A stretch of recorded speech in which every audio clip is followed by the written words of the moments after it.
practices can start no sooner than January 19th.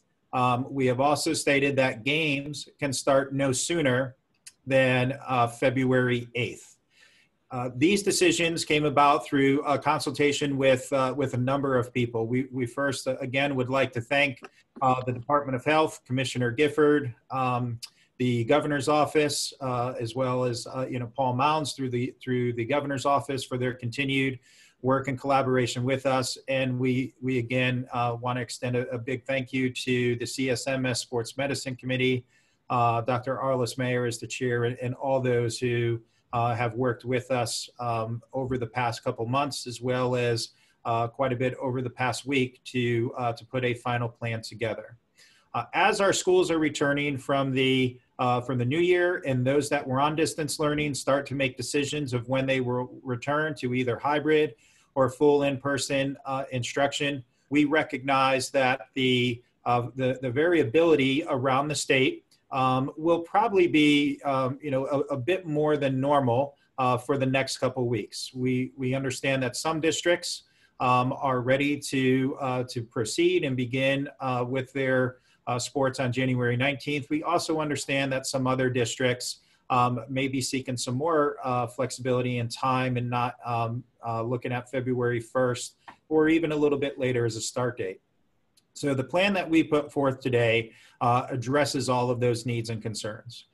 We recognize that the social, emotional, mental, and physical well-being of our kids is essential, and it's an essential part of our work. For education-based athletics, we are an extension of the school curriculum, and we seek to meet those needs of our kids, not only from that academic level, but also from a physical, cognitive, social, and emotional level through their clubs and activities, and sports is an important aspect of their lives.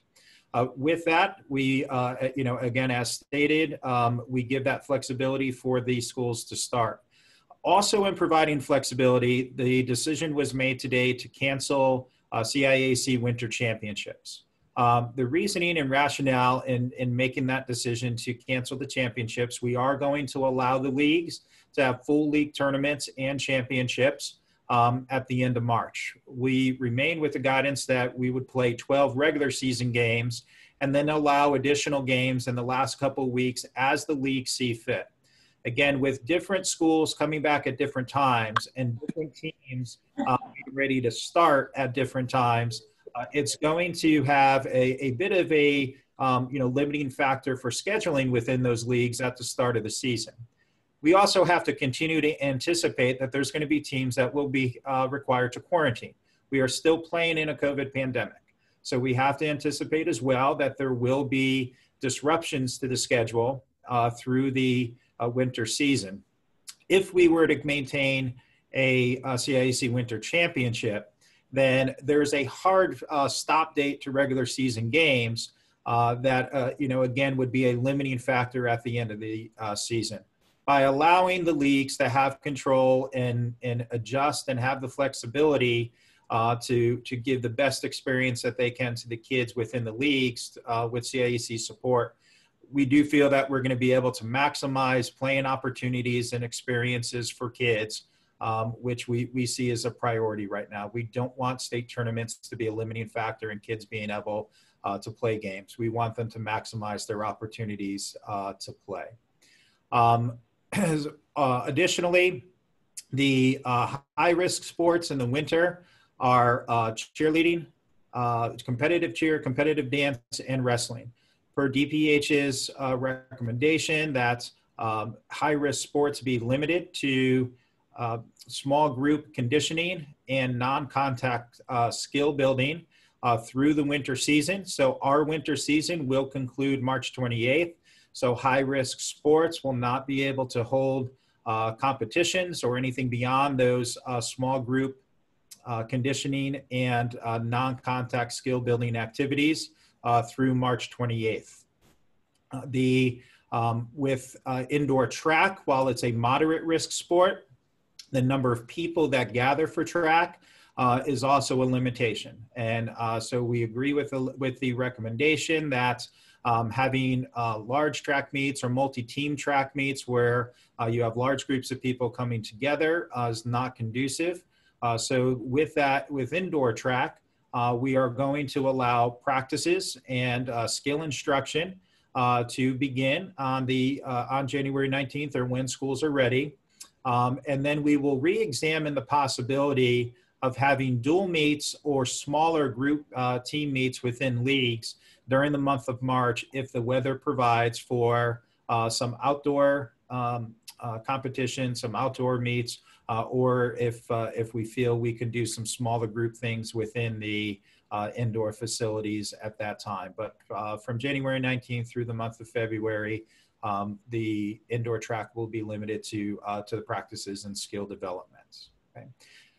The other piece that we'll address, obviously, with the alternative season was supposed to go with some conditioning starting February 22nd, a start date of March 8th, and an end date of April, I think 16th or 17th in there. So again, with the caveat of no high-risk sports through the end of the winter season, that means no high-risk sports through the end of March. And the alternative season really was a place that we were seeing those high-risk sports may be shifted to. However, because across the state, we did not have the ability to play any sports across the state right now to January 19th. As you know, all youth sports are on pause right now, as well as CIAC, with no sports being played to January 19th. That significantly reduces the time frame in which we can hold that alternative season. The limitation of no high-risk sports until the end of the winter season, again, places further limitation to that, where there is only a very short, would have been really a 2-week period left of that alternative season. So with that, the board did take action today where we canceled the alternative season. There will not be an alternative season this year. The spring sports, therefore, will begin on March 29th. So our winter season will end on March 28th, and our spring sports season will begin on March 29th. We certainly understand and empathize that those athletes that would have been able to have some competition in that alternative season, will not be able to have that competition. But again, throughout this experience, we have tried the best we can to provide any opportunities that we can make available to our kids. If we couldn't provide those high risks, we were able to successfully engage kids in low to moderate risk activities. We will continue to do that through the winter season. Additionally, a priority of the board has been to maintain a spring season as much as we can without interruption because of those kids losing that entire experience last year. When considering whether or not anything could move to the spring season, there were multiple factors that the board took into consideration. One was the number of athletes that would have conflicts if we made that adjustment. In two of the sports, in football, 38% of our football players also play a spring sport. In the sport of wrestling, 31% of our wrestlers also play a spring sport, which would again create quite a bit of a conflict there. In addition, 27% of our spring athletes play football and/or wrestling. So you would have multiple conflicts with athletes would be a limiting factor, particularly for smaller schools to try to enter or play anything in that season. Additionally, we have received updated recommendations and guidance from the NFHS on spring football. And there were limiting factors in that if we decided to play spring football as well. One of the main limiting factors through that was a recommendation that if you play a spring football season, that you reduce the number of games that you play the following fall because of the exposure of concussion and contacts within the same calendar year. And, considering the impact that playing any season, any games this year would negatively impact the following year when we anticipate being able to have a full fall season next year was also a significant consideration for the board today. I think that brings you up to date on all of the sports where we are right now, as well as the alternative, the spring season, and the high-risk sports. So with that, I will answer any questions that you have. John, how would you like to handle? Oh, I do see one question in here. I'll get right away. Joe Morelli had asked, the addition of the waiver form in the document was done because. So Joe, in DPH's guidance to us, they recommend that that parents and players be informed of the risks and concerns of playing sports in a pandemic. Again, I think what can't be lost is we are playing sports in a pandemic. Playing sports in a pandemic is not easy. We do the best we can to provide safe experiences for kids, understanding that there are limitations to that.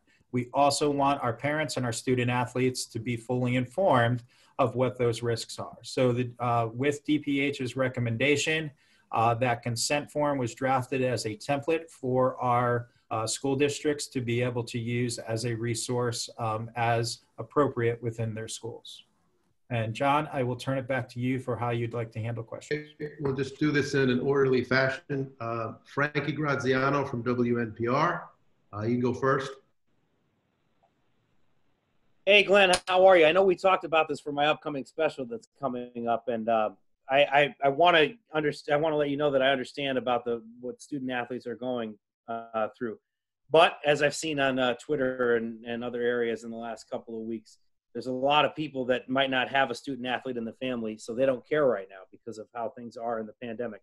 So what do you tell people in Connecticut right now who are afraid of community spread? What do you say to them about having athletics amid a pandemic, especially since 2 days ago, I think it was, we had that 10.7% positivity rate? Yeah, Frankie, we've learned a lot as we've continued through this. And, one of the things we've been able to do that's very different now that we didn't have in the fall is the ability to collect data and the ability to look at what that impact is. I think largely it has been shown within Connecticut as well as around the country that schools are not necessarily a source of spread, right? We're not seeing transmission in schools. Likewise, while we are seeing transmission through intra-sport spread within a team, that spread is largely due to the activities that happen around the sport. CIAC, what we've been able to demonstrate is because of our ability, not only with compliance, but the structure of education-based athletics, where we don't have multiple people carpooling to events, where we don't have team parties, where, we could really, address those needs and those concerns, that the impact or the risk of transmission through education-based interscholastic athletics is relatively low. We're able to offer kids what they deserve and need in terms of that social, emotional, physical, cognitive, activity and exercise in a fairly safe manner. In addition to what we've been able to collect with data with us, I think that's been supported when you look at the extensive testing that has been done in other forms of athletics, the NCAA, the pro sports. Again, they have some different mitigating things that they can do, but even at those levels, you've seen very little, if any, transmission from team A to team B. So we do believe that we have a safe environment. And the other thing I would share is, as we've demonstrated in the past, if the COVID environment creates a scenario that we feel it is unsafe, we will shut it down. I see questions from Jeff Jacobs and Sean McFarland. If anyone else wants to ask a question, just let me know in the chat. We'll start with Jeff Jacobs, First Media. Jeff? Yeah. Hi, Glenn. Two questions. One, how much discussion was there about allowing athletes to play sort of a multiple sports at one time, say to allow the state basketball to go on while maybe they would start their baseball season also? in case one kid had more of a passion in one sport than another. This sort of allowing the multiple sport aspect of that as sort of a one-time thing here with the pandemic. And the second question I had was, how much discussion was there about the concussion protocols that you said about the 1 calendar year before you guys even introduced the idea of playing football in the spring? It seemed, I was just curious about how much talk had gone into that even before you introduced that idea.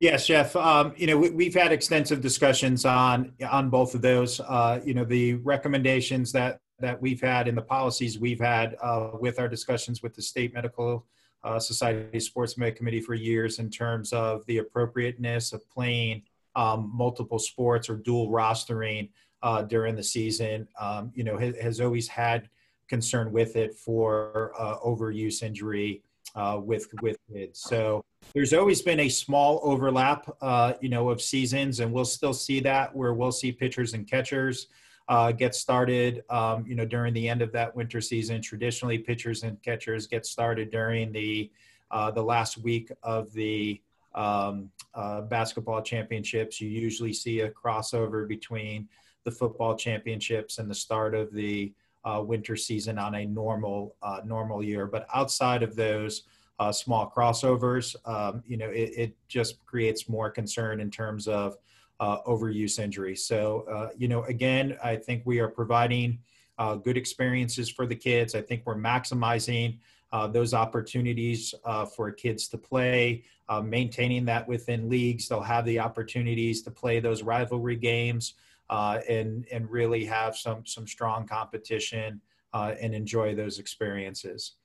From the standpoint of discussions about playing in the spring, there were discussions that were taking place. With that, we were looking at what would be an appropriate number of games, what would be an appropriate recovery time.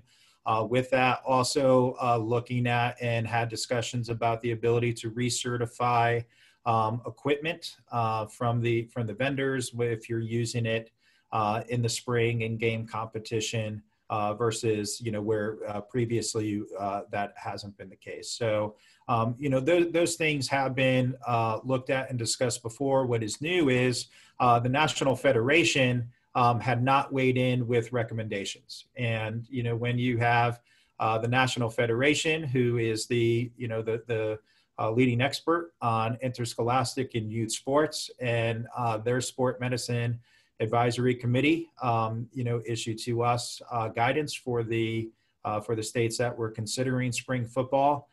Much has been the case with COVID all along. When you get new information, it's important that you take that information and review its relevance. Thank you. Thank you, Jeff. Sean McFarland from the Hartford Courant. Hey, Glenn, I know you just touched on it, but in terms of, shutting sports down, if the COVID metrics got too severe, whatever it may be, do you have a threshold for that? Or is that, I know we talk about fluidity a lot. Is that sort of an ever-changing metric? Is there something specific threshold you're looking for that you would say, we have to shut things down? Sean, it's not a specific threshold. Again, I think it's, it's a combination of things. We'll continue on a regular basis to have conversations with the sports Med Advisory Committee here at CIAC, as well as with DPH and the governor's office as well. When we look at, again, the populations being impacted within those metrics and, what is maybe being predicted in terms of, hopefully a flat trend turning to a downward trend.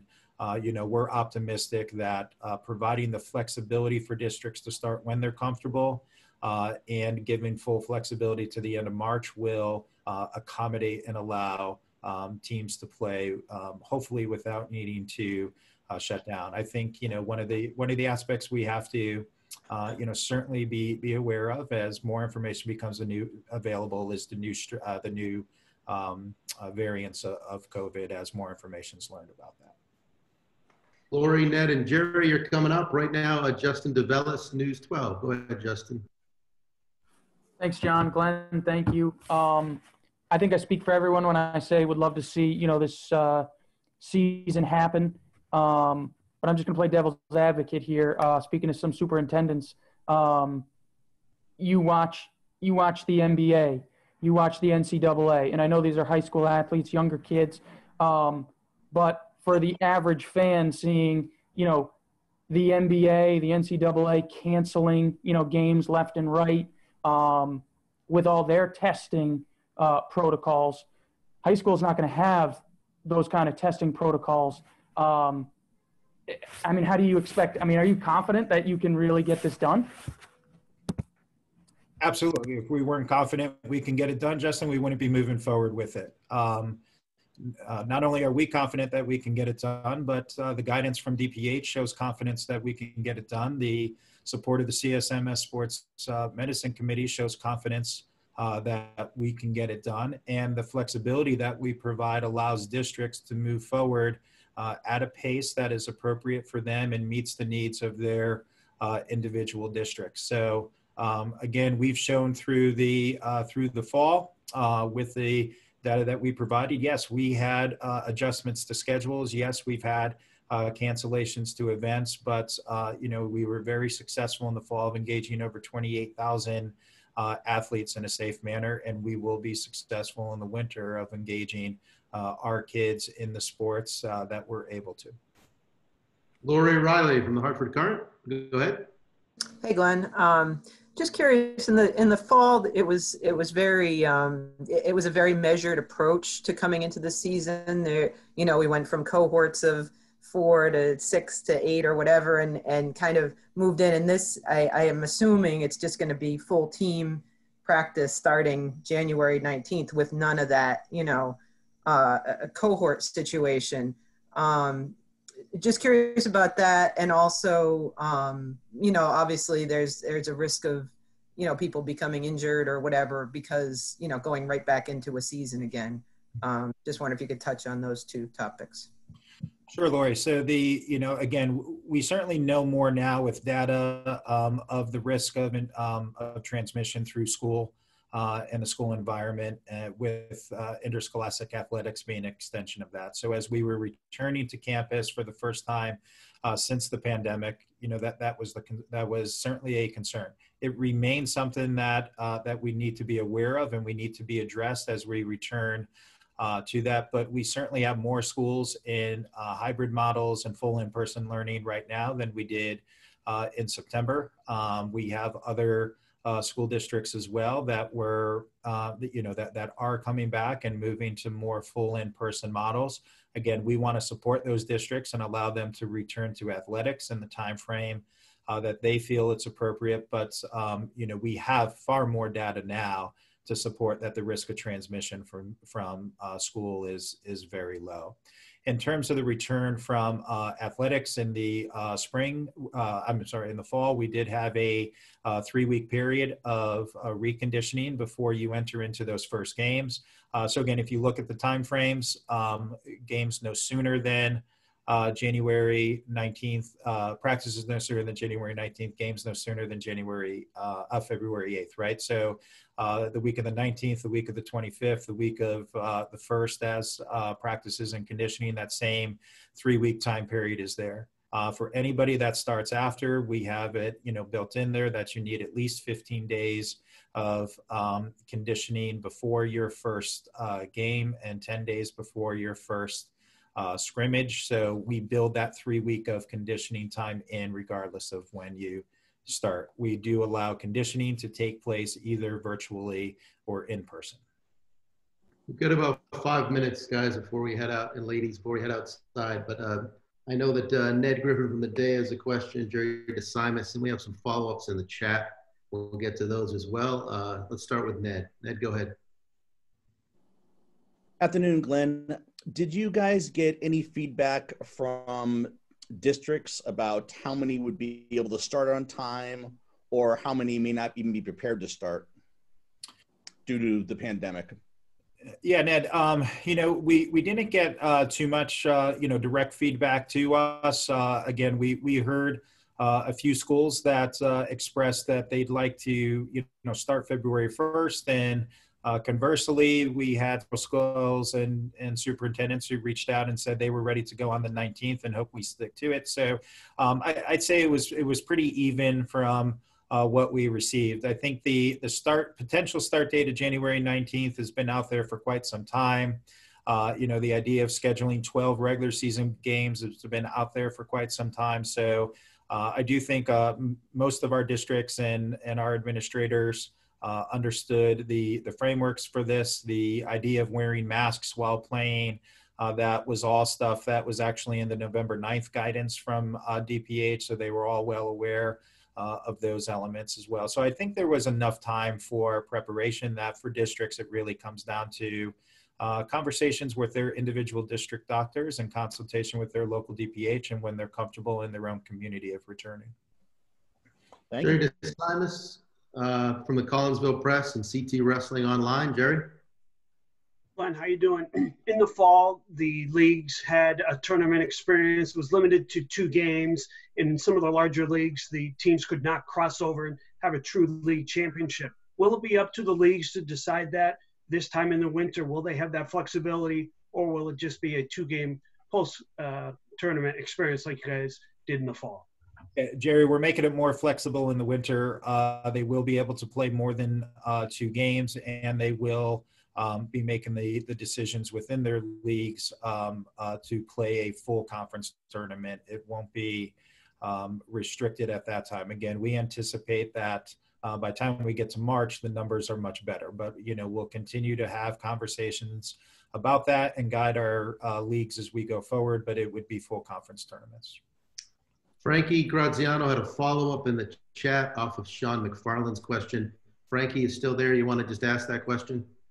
Yeah, so I think community spread, it sounds like, is not the biggest concern because of the fact that, and I don't want to put more words in your mouth, but because of the fact that rates are so high right now. But just help me out with this. Is it more that there could be a potential for a variant and maybe that could change things if there's more student transmission? Is the main thing we should be watching here if numbers go up in schools and somehow student athletes are getting sick? Is that what we should watch out for, Glenn? Yeah, Frankie, I think, the main metric that we would be looking for is, like you said, where are those infections happening and with what groups? Right now, we have very little data that would show that transmissions are happening, as a result of in-person instruction or interscholastic athletics. We will continue to keep a close eye on that and track the progress of our schools. And if that grows, then we will certainly have discussions about the appropriateness of continuing. Thank you. We'll wrap up with questions from Kai Stevens and Sean Patrick Boley. Kai Stevens, Fox 61, go right ahead. Hey, Glenn. I know you touched on this a little. Obviously, it's up to the schools whether they want to opt in or not.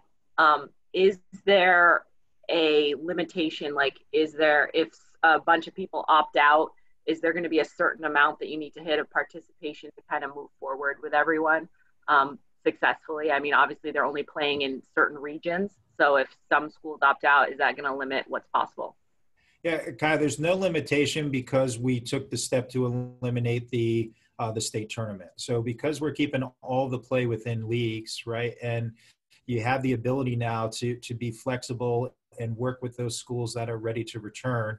For our larger leagues, it gives you a lot of flexibility. For our smaller leagues, those decisions are probably going to be, made pretty closely together of what those schools are going to do. So it really allows between January 19th and March 28th, it gives you the ability to provide what you see as the most appropriate experience, and CIAC stands ready to support our member schools and whatever that experience is to make it a good one for our kids. We'll wrap up the Zoom session with a question from Sean Patrick Boley, Game Time CT. Sean? Yeah, hi, Glenn. It seems like football got hit with a double whammy here. First of all, you don't know when the DPH, I believe, would allow high-risk sports after the winter season. I think that seems to supersede the other guidance. But the other guidance, just you could explain to me a little bit more. What was the reasoning behind the idea that you would limit games if you played an alternative season. And then a little quick follow-up to that, would that also include the independent football leagues that have been popping up around the state? I'm sorry, Sean, can you just clarify for me when you're asking the limited games, are you asking? Yeah, well, what's the guy, who gave that guidance? Where'd you get that from? And what was the reasoning behind it that you know of? Why they have to limit games in the fall if they played in a spring alternative season? And does that also include the independent football games that have been leagues that have been playing in the fall? Okay, thank you, Sean. Again, the guidance about limiting games in the fall, if you play a season in the spring, came from the National Federation. That was updated guidance that was sent from the National Federation to the states that were considering playing football in the spring. In terms of the independent leagues, again, the CIAC does not have anything to do with the independent leagues. What we would have to be aware of from that is how does the guidance from the National Federation apply to just playing the sport of football in the spring. So if there was, something like that, again, as you said, what we know right now is high-risk sports cannot play for CIAC until March 28th. If there's, change of that, and if the state allows high-risk sports to go, after that, and, we'll see what the response is at that time. But, in our conversations, and even, in today's conversations, again, we have representation in those meetings from various groups around the state, including coaches, ADs, principals, athletic trainers, the doctors, the thought and the decision of, at this time, based on the guidance from DPH, the fact that no sports in Connecticut were played until January 19th, and the updated guidance from the NFHS, that it was the right decision at this time to make that determination on the alternate season. Thank you, everyone. And for those of you that may be outside, we will see you shortly. Thank you, everybody. Thank you, everybody. Thank you. Thanks, guys. Thanks, John.